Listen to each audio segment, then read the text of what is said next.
안녕하세요. 저도 해야 되겠는데. 네, 감사합니다. 감사합니다. 안녕하세요. 슬기로운 부모 생활인데요. 오늘 저희 부모 말고 한 분 더 오셨어요. 전문가 한 분을 모셨습니다. 그렇습니다. 네. 저희 이제 두 사람의 가장 큰 고민인 느린 아이, 느린 학습자를 키우는 부모들의 그런 어려움과 궁금한 것들에 대해서 정보와 경험과 또 따뜻한 위로와 공감을 해주실 우리 박찬선 선생님을 모셨고요. 환영합니다. 네. 안녕하세요. 반갑습니다.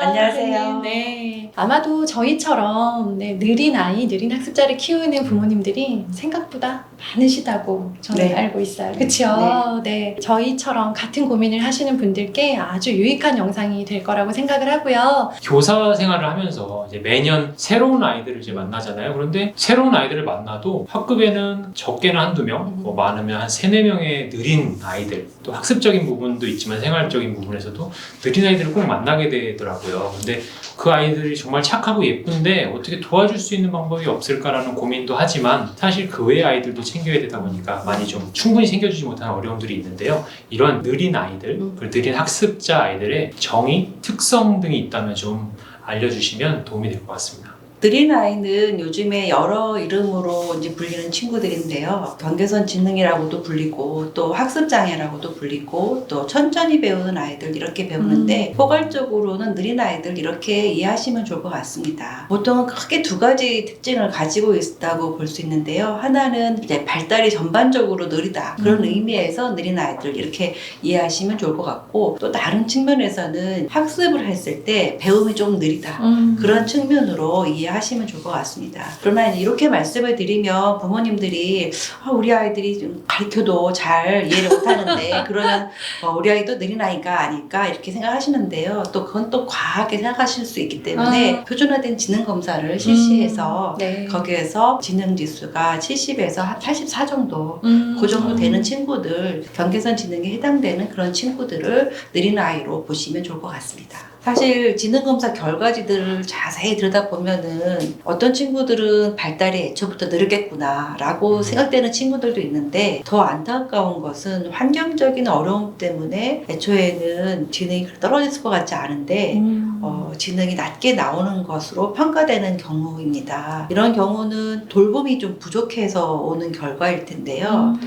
여러 가지 이유가 있겠죠. 상황적으로 돌봄을 하기 어려운 여러 가지 여건들이 있을 텐데 안타까운 것은 부모님들이나 또 주변 환경의 이런 여건들 때문에 우리 아이들이 이렇게 일시적으로 지능이 낮게 되는 경우입니다. 그래서 이런 친구들은 빨리 발견해가지고 개입을 해주게 되면은 청소년기 지나서 보면은 아주 잘 자랄 수 있는 그런 경우가 많기 오히려 더 때문에 빠르게 그렇죠. 속도를 낼 수 있는 그래서 아이들이. 검사 결과가 지능이 70이다, 80이다 이렇게 나왔다 하더라도 이 아이가 환경적인 문제다라고 생각되었을 때는 우리가 조금 더 다른 각도로 살펴보고 지원을 할 필요가 있겠습니다. 느린 나이의 정의에 대해서 너무 자세하게 잘 알려주셨는데요. 이 아이들이 가진 또 특성이 있다면 어떤 것들이 있는지 알려주시면 저희가 좀 참고할 때 도움이 될 것 같아요. 가장 큰 특징은 언어적인 측면에서 나타납니다. 그래서 이런 언어적인 부분 때문에 학습이 어렵다든지 아니면 친구를 사귀는데 어려움이 있다든지 또는 자기가 하고 싶은 말이 있어도 표현을 못한다든지 이런 부분들이 이제 가장 큰 부분이다라고 볼 수 있겠습니다. 그러니까 학교에서 제가 만났던 아이들도 언어적인 부분에서 굉장히 좀 약하고 느려서 네네. 그러다 보니 이제 배우는 것도 늦을 수밖에 음. 없고 그런 경험들을 정말 말씀해 주신 대로 딱 맞춰지는 그림들이 있네요. 네네. 가장 대표적인 특징이 언어적인 부분이라고 생각이 듭니다. 그러다 보니까 아무래도 이제 다른 사람들 얘기할 때 표정조차도 이렇게 멍하고 또 이해 그렇죠. 못한 얼굴로 맞아요. 있으니까 네. 부모님 같은 경우에는 공부를 가르칠 때도 얘가 알아들었는가 하는 생각이 들고 답답하시죠. 또는 이제 가끔 이제 야단을 칠 때도 보면 야단을 치고 있는데 표정이 좀 해맑고 이해를 못한 것 맞아요. 같고 네. 딴 생각하는 것 같고 그러다 보니까는 얘가 지금 야단 치는 거에 대해서 집중하고 있나 이런 맞아요. 생각들도 많이 하세요. 네, 선생님 말씀을 들어보니까 느린 아이들의 특성이 어떤 건지는 너무 이제 잘 이해가 되는데요. 사실 ADHD 아이들과도 좀 비슷한 모습들이 많이 있는 것 같아요. 설명 중에 좀 차이가 있다면 좀 말씀해 주시면 좋을 것 같은데요. 그 ADHD 아동하고 느린 아이들이 상당히 비슷해 보이는 것이 사실입니다. 자세히 보면은 구별하기가 쉬워요. 왜냐면은 ADHD 아동들 같은 경우는 일관성 있게 집중력이 좀 나쁘다. 이 부분이 가장 큰 특징이고, 또 우리 느린 아이들은 전반적으로 인지 능력이 낮기 때문에 사회 적응력이 전반적으로 어려운 것이 특징이다라고 보시면 되겠습니다. 가정에서는 사실 우리 아이 하나만 놓고 보면 문장으로 말하지 않으면 단어만 말해도 요구를 들어줄 수 있고, 아이가 좀 불편해하는 것들이 있으면 그것들을 치워줄 수 있고, 이제 많이 이렇게 배려가 가능하지만 얘들이 이제 기관, 어린이집, 유치원, 학교에 가면서 친구들과 이렇게 같이 있을 때의 모습을 보면서 다르다라고 두드러지는 모습이 보인단 말이죠. 그렇죠. 이제 그런데 이 모습은 부모님보다는 그 기관과 학교의 선생님에 의해서 먼저 발견이 되는 경우가 많더라고요. 많죠. 이 아이가 이런 특징을 보이는데 어떻게 도와주면 좋을까에 대해서 부모님께 이제 말씀을 드리고 싶단 말이죠. 네네. 도와주고 싶은데 쉽지 않아요. 아 네. 정말 어려워요. 저희가 교사하면서 아마 교사로서 가장 힘든 게 그런 일 아닐까. 그렇죠. 그러니까 아이가 잘하는 거를 전달해 드리는 네. 거는 너무 저도 좋고 받아들이시는 입장이 좋은데 네. 학교에서 이렇게 느립니다. 좀 이 부분이 도움이 필요할 것 같아요. 네. 라고 듣는 순간 부모의 마음은 좀 한번 속상하죠. 철렁 가라앉고 속상하죠. 네, 그렇죠. 속상하잖아요. 네, 많은 부모님들이 학교에서 그런 이야기를 듣고 오시면 잠을 못 주무시는 거예요, 그날. 그러면서 막 오만 가지 걱정을 하시고, 저희도 이제 그런 경험이 있고 하다 보니까 이렇게 곤란한 이야기들을 이런 상담을 통해서 느린 아이에 대해서 이야기를 나눌 때 이제 어떤 모습으로 바라봐야 되고 어떻게 받아들여야 할까에 대해서도 좀 말씀 부탁드릴게요. 대화가 통하고 또 선생님들이 이제 이 아이들을 이해해준다, 그리고 또 부모님들이 이해해준다 싶으면 정말 최선을 다하는 모습이 있어요.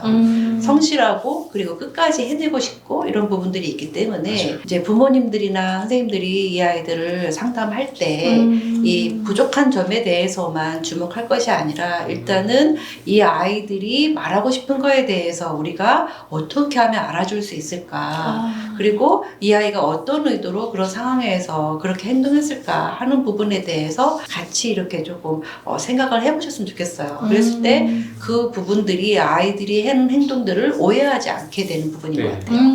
맞아요. 제가 만나보면은 가장 이제 걱정스러운 것 중에 하나가 이 부모님들뿐만 아니라 선생님들도 우리 아이들을 굉장히 많이 오해하시더라고요.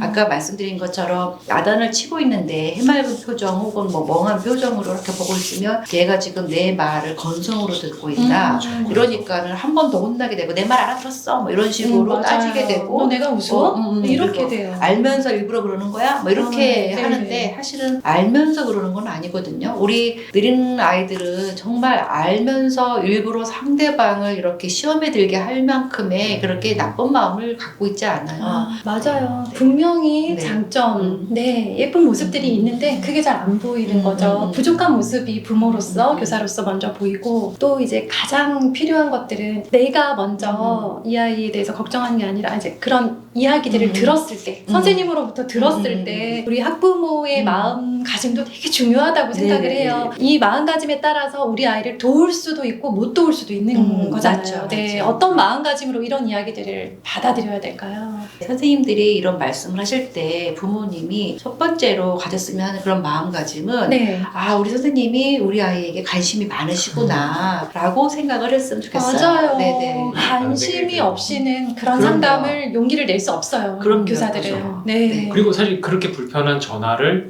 굳이 하려고 하지도 맞습니다. 않는, 맞아요. 네, 맞습니다. 시도하지 않게 되죠. 그리고 그런 부모님과 상담을 할 때 그렇게 얘기를 할 때 생각을 수없이 하시는 것 같아요. 맞아요. 그러니까 이 엄청 아이의 고민을. 모습을 어떻게 보여드릴까, 네. 또 내가 어떻게 얘기하시면 상처를 받지 않을까, 맞아. 그리고 어떻게 하면 우리 아이를 좀 도우려는 협조를 같이 할 수 있을까, 이런 생각으로 상담을 청하기 때문에 부모님들이 이제 담임선생님들을 만날 때는 항상 우리 선생님이 우리 아이에게 굉장히 애정이 많구나, 관심이 많구나, 이렇게 생각을 하고 가셔야지 우리 아이를 색선형을 끼고 보냈구나 이렇게 네. 생각하시면 대화가 기본적으로 통하지는 않을 거라고 생각합니다. 네. 그러니까 그렇게 하는 게 우리 아이한테 도움이 안 되는 거죠. 그렇죠, 네. 그렇죠. 그러니까 결국 그 관계는 협력자여야 되는 것 같아요. 네. 우리 아이를 함께 키우는 사람. 저희 반 아이들도 치료를 받는 아이들이 있었고, 또 저도 치료를 받아야 되는 아이 엄마로서 일주일에 치료 받는 시간 얼마 안 되거든요. 네, 맞아요, 맞아요.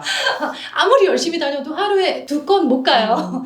겨우 하나, 뭐 매일매일 가면 진짜 부지런한 엄마고 그러다 보니까 실제는 정말 많은 시간을 학교와 가정에서 보내는데 이 치료실에만 의존할 게 아니라 학교와 가정 안에서 이렇게 협력자인 어른들이 이 아이들을 잘 돌봐주는 게 너무 중요하겠다는 생각이 들더라고요. 네, 맞습니다. 네. 학교에서 우리 느린 아이들에 대해서 뭐 진단도 필요하고요, 치료도 필요하고 또는 필요하다면 통합학급을 배치가 돼서 활용을 하면서 도움을 받을 수 있는 그런 지원들이 필요한데 사실 네, 네. 그런 정보가 선생님들과 부모님들께 사실 충분치 않잖아요. 맞습니다. 현실적으로 좀 네. 많이 제도화되어 있지 않고 아쉬운 부분이 많은데요. 부모님과 교사가 아이들에게 이런 느린 아이들에게 도움을 주고 싶다라는 생각이 들 때는 언제 어떤 도움을 어떻게 줄 수 있는지 뭐 그런 방법들에 대해서 좀 말씀을 해주시면 도움이 될 것 같습니다. 네네. 3월이 지나면 담임교사들이 대체로 아이들을 파악하시거든요. 그리고 네. 4월쯤 되면 이제 학부모 모임을 하시잖아요. 네. 이때쯤에 이제 얘기하기가 가장 적절한 시기다라고 생각이 들고요. 네. 그리고 이 시점이 이제 이 아이들을 도울 수 있는 지원 체계들이 움직이는 시점인 것 같아요. 4월이요? 네, 4월 정도, 3, 4월 정도에 요즘에는 이제 교육청마다 학습 클리닉 센터라고 하는 것들이 운영되기 시작하고 있어요.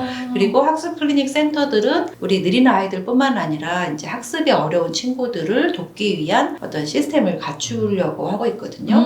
그렇기 때문에 그런 3, 4월쯤 됐을 적에 이제 선생님들이 보시고 이 아이는 조금 공부뿐만 아니라 다른 부분도 좀 어려운데 진단이나 뭔가 도움이 필요하다라고 하게 되면 담임교사들은 이제 학습 클리닉 센터에 문의를 하셔가지고 이런 아이들을 도울 수 있는 체계가 있느냐, 방법이 있느냐라고 문의를 하시면 좋을 것 같고 부모님들도 역시 같은 방법으로 학습 클리닉 센터를 가장 먼저 이렇게 활용을 하시면 좋겠습니다. 그러니까 저희 학교에서도 그걸 활용을 했었거든요. 네. 근데 이제 그게 학교에서 모두 일괄적으로 다 지원이 되는 게 아니라 말씀하신 것처럼 선생님이나 또 학부모님에 의해서 신청이 잘 되었을 때는 조금 더 지원을 받을 수 있고 네. 그렇지 못한 경우는 그냥 못 받고 지나가는 네, 경우도 네, 있더라고 맞아요. 들어보니까 네, 네. 그래서 말씀해 주신 대로 그 부분을 꼭 놓치지 말고 해야 되겠네요.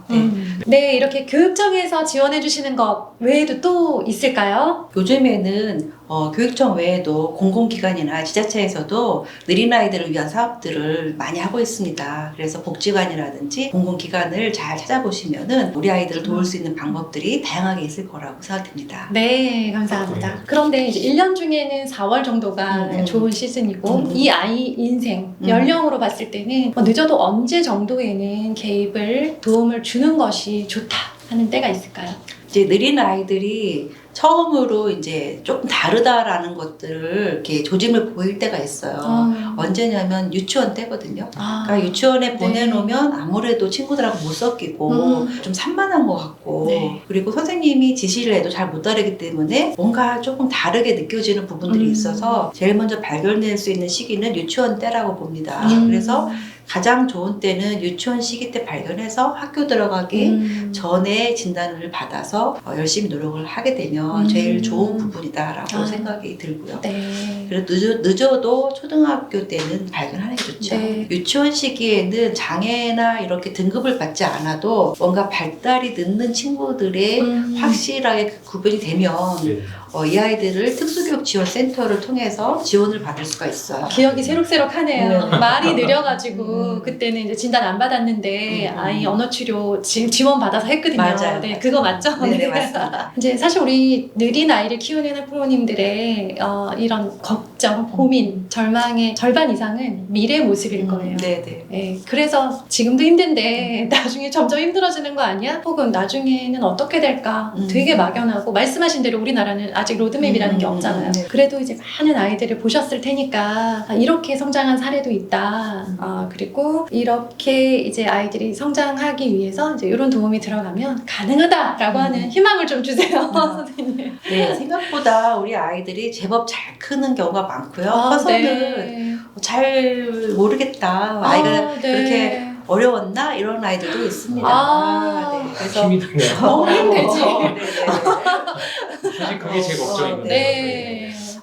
가장 제가 칭찬하고 싶은 사례는 군대를 갔다 온 친구가 있었거든요. 대학교 다니다가 군대를 갔다 왔던 그 친구인데 그 친구가 뭐라고 했냐면 자기는 느린 학습자인 거 네. 처음엔 너무 절망스럽고 그랬지만 군대도 갔다 오고 네. 그리고 노력을 하다 보니까 잘 될 것 같다라는 그 자신감이 생긴다고 하고 또 자기처럼 그런 친구들이 있으면 절망하지 말고 노력하라 이렇게 말하고 싶다고 했던 그 친구가 네. 생각이 납니다. 중학생 중에서는 또 초등학교 때 엄청 어렵다. 친구도 네. 없고 네. 외롭다. 우리 아이만 보면 불쌍하다. 네, 네. 뭐 이런 얘기 많이 하셨었는데 네. 지금은 뭐 엄청 잘하죠. 엄청 친구 많아요. 친구가 엄청 많지는 않아요. 요즘 코로나 시대다 보니까 많지는 않고. 그렇죠. 네네. 근데 이제 친구도 있고 그리고 자신감도 생겼고 네. 그리고 최근에는 본인이 이런 얘기를 하는 거 있죠. 아 내가 못하는 게 아니라 안 하는 거였나 봐요. 의지 부족이었나? 자존감이 그냥 올라와요. 네. 그런 얘기하고 이럴 정도고 또 성적도 중학생인데 2개 틀리고 뭐 이 정도면 괜찮지 않나요? 그래서 굉장히 잘 지내고 있습니다. 부모가 같이 노력을 해야 되는데 아까 네. 열심히 노력한 케이스라고 하셨는데 그 노력이라는 게 구체적으로는 어떤 치료 지원, 어떤 방법이 있을까요? 제일 먼저 할 것은 기본적인 생활에 집중하는 것이 좀 필요하다고 생각됩니다. 이제 학교 생활을 하는데요. 부모님들 같은 경우에는 이제 학교 생활에서 가장 중요한 부분을 학습으로 생각을 하거든요. 네. 제가 볼 때는 학습이 아니고 기본 생활 습관이거든요. 친구 만나서 인사 나누고 선생님께 예의 바르게 존댓말 쓸 수 있고 그리고 자기가 썼던 물건 정리할 수 있고 알림장 써오고 준비물 챙겨가고 그런 부분들 그리고 선생님이 하지 말라는 거 하지 않고 뭐 이렇게 하는 것이 가장 중요한 부분인데 그런 부분들은 너무나 당연하게 아이가 배울 수 있다고 생각하고 학습을 강조하시더라고요. 그리고 또 이런 말씀 하시더라고요. 초등학교 저학년에 가서 그러면 나는 학습은 포기했다. 그렇지만 친구 관계, 사회성이 중요하다. 그래서 친구들과 베프를 만들어야 된다. 이렇게 말씀을 하시는데 사실 초등학교 저학년들의 사회성은 다 그만 하거든요. 그러니까 느리는 아이들, 느리지 않는 아이들 다 그냥 싸움도 많이 하고 자기밖에 모르고 이러는 시기이기 때문에 우리 아이만 유독히 이렇게 튀는 부분은 아닌 것 같아요. 맞아요. 저학년 아이들은 보통 느리지 않은 아이의 부모님들도 우리 아이가 친구가 없어 보이고 친구들이랑 잘 못 지낸다고 걱정하시더라고요. 비슷한 것 같고요. 다음 영상에서는 우리 느린 아이의 부모로 산다는 것에 대해서 좀 우리 선생님의 말씀을 좀 전해 듣도록 하겠습니다. 오늘 주신 말씀 감사합니다. 마칠게요. 감사합니다. 감사합니다, 선생님.